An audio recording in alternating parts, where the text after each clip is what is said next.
আজকাল শূন্যতাই আমাকে সঙ্গ দিয়ে যাচ্ছে। খারাপ নয়, বেশ ভালোই আছি। কোথাও কোনো জবাবদিহিতা নেই, কোনো আঘাত প্রতিঘাত নেই, নেই কোনো বারবার হেরে যাওয়ার মতো বীভৎস আক্ষেপ। এভাবেই সময় কেটে যাচ্ছে। ভালো থাকার সংজ্ঞাগুলো মিথ্যা প্রমাণিত হচ্ছে এই বেলাতে এসে। এখন আর মানুষের কাছে সুখ খোঁজার মতো আগ্রহ আসে না। হেরেছি, কেঁদেছি, শিখেছি ভালো থাকার নতুন সংজ্ঞা। এখন আমার বদ্ধকর ভালো লাগে। ভালো লাগে পাহাড়ের চূড়ায় বসে মেঘ দেখতে, কিংবা কিংবা নির্জন এক পাড়ে বসে সমুদ্রের গর্জন শুনতে।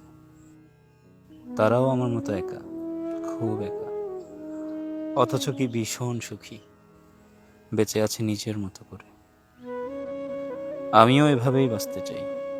আমার কোনো পিছুটান নেই, না হোক। এভাবেও ভালো থাকা যায় তো, যাচ্ছে।